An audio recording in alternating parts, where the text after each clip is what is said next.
Tamil Nadu CM Stalin ఆధ్వర్యంలో delimitation పై అఖిలపక్ష సమావేశం జరగనుంది. ఈ భేటీలో పాల్గొనేందుకు ఇప్పటికే దక్షిణాది ముఖ్య నేతలు చెన్నైకి చేరుకున్నారు.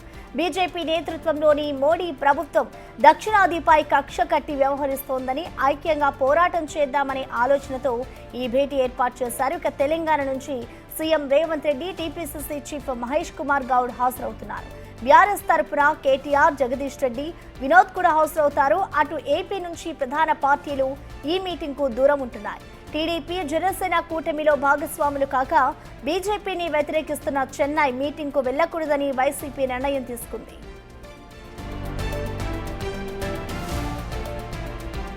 డీలిమిటేషన్ పై సీఎం స్టాలిన్ అధ్యక్షతన జరగనున్న మీటింగ్ ఉదయం 10 గంటలకు ఐటీసీ చోలా హోటల్లో జరగనుంది. నియోజకవర్గాల పునర్విభజనపై కేంద్రంపై ఒత్తిడి పెంచేందుకు దక్షిణాది నేతలు సిద్ధమయ్యారు. కేరళ సీఎం విజయన్, పంజాబ్ సీఎం భగవంత్ మాన్ సహా Karnataka deputy CM DK Shivakumar హాజరు కానున్నారు.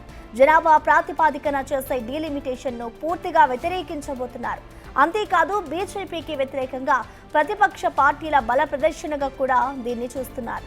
ఈ మీటింగ్ కు బెంగాల్ సీఎం మమతా బెనర్జీ తమ పార్టీ ప్రతినిధిని పంపిస్తున్నారు. అలాగే ఏపీ, ఒడిశా మాజీ సీఎంలు జగన్, నవీన్ పట్నాయకులు కూడా తమ పార్టీ నేతలను పంపుతున్నారు. 2026లో జరగనున్న డీలిమిటేషన్ ను జనాభా ప్రాతిపాదికన మాత్రమే నిర్వహిస్తే సౌత్ స్టేట్స్ లోక్సభలో తమ రాజకీయ ప్రాతినిధ్యాన్ని ఎలా కోల్పోతాయో స్టాలిన్ ఈ సమావేశంలో వివరిస్తారంటున్నారు. ఇప్పటికే వివిధ పార్టీలకు రాసిన లేఖల్లో ఈ విషయంపై క్లారిటీ ఇచ్చారు. మరోసారి మీటింగ్లో ప్రస్తావించబోతున్నారు. మీటింగ్ తర్వాత అనుసరించాల్సిన వ్యూహంపై, ఒత్తిడిపై జాయింట్ స్టేట్మెంట్ ఇవ్వబోతున్నారు. 2024 లోక్సభ ఎన్నికల తర్వాత విపక్ష కూటమి నేతలు భేటీ అవ్వడం ఇదే తొలిసారి కావడంతో ఈ మీటింగ్ కు ప్రాధాన్యత పెరిగింది.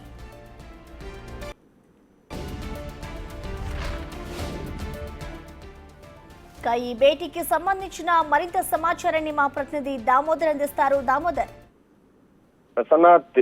చెన్నైలోని ఐటీసీ చౌలా హోటల్లో ఈ రోజు ఉదయం 10 గంటల నుంచి ఇండియా కూటమికి సంబంధించిన ముఖ్య నేతలు హాజరయ్యి దక్షిణాది రాష్ట్రాలకు ఏదైతే డీలిమిటేషన్ ద్వారా ఎలాంటి నష్టం జరగబోతుంది అన్న విషయాన్ని చర్చించనున్నారు. గతంలో ఏదైతే దీనికి సంబంధించి దక్షిణాది రాష్ట్రాల ఇండియా కూటమికి సంబంధించిన ముఖ్యమంత్రులంతా హాజరవుతున్నారు. రేవంత్ రెడ్డితో పాటు స్టాలిన్, అదేవిధంగా కర్ణాటకకు సంబంధించి డీకే శివకుమార్, కేరళకు సంబంధించి పినరాయి విజయన్ ఈ సమావేశానికి హాజరవుతున్నారు. మొత్తం మీద ఈ సమావేశానికి అటు భారతదేశం నుంచి ఇండియా కూటమికి సంబంధించిన అన్ని రాజకీయ పార్టీల ప్రతినిధులు హాజరవుతున్నారు. మరోవైపు కేటీఆర్ కూడా హాజరవుతారని చెప్తున్న పరిస్థితి. మొత్తం మీద అయితే దీనికి సంబంధించి స్టాలిన్ ముందుగానే తన ప్రతినిధి బృందాన్ని అన్ని రాష్ట్రాల ఏదైతే దక్షిణాది రాష్ట్రాల అన్ని రాజకీయ పార్టీలకు సంబంధించి అందరి వద్దకు పంపించారు. అటు ఆంధ్రప్రదేశ్ కు సంబంధించి ఇటు జగన్ తోనూ, తెలుగుదేశం పార్టీతోనూ, జనసేనతోనూ అందరితోనూ ఈ విషయాల గురించి ప్రస్తావించారు. అయితే జనసేన గురించి ప్రతినిధి హాజరవుతారని చెప్తున్నప్పటికీ అది పూర్తి స్థాయిలో నిర్ధారణ కాలేదు. మొత్తం మీద చూసుకుంటే ఈ సమావేశానికి అత్యంత ప్రాధాన్యత ఇవ్వచ్చు అని చెప్పవచ్చు. ఉత్తరాది రాష్ట్రాల్లో జనాభా పెద్ద ఎత్తున పెరుగుతుంది. అదేవిధంగా దక్షిణాది రాష్ట్రాల్లో నానాటికి జనాభా తగ్గిపోతున్న నేపథ్యంలో నిధులు ఇప్పటికే తగ్గిపోయిన నేపథ్యం, కేంద్రం నుంచి వచ్చే నిధులు ఈ నేపథ్యంలో ఏదైతే ఉన్న నియోజకవర్గాలు, పార్లమెంట్ నియోజకవర్గాలు కూడా తగ్గిపోయే పరిస్థితి ఉంది.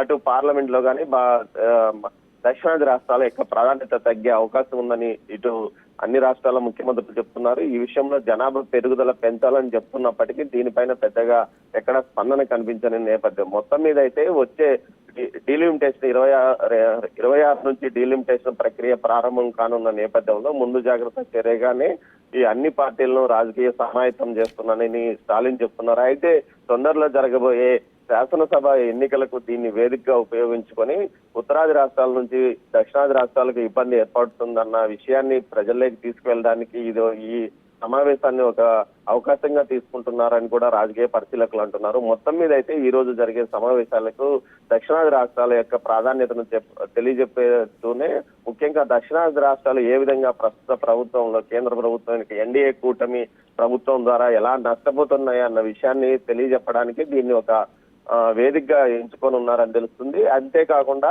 నియోజకవర్గాల పునర్విభజన జనాభాను బట్టి కాకుండా ఏరియా విస్తీర్ణాన్ని బట్టి కూడా చేయాలంటూ డిమాండ్ చేసే పరిస్థితి కూడా ఈ సమావేశంలో ఉండే అవకాశం ఉందని తెలుస్తోంది Prasanna. Right, thank you Damodar.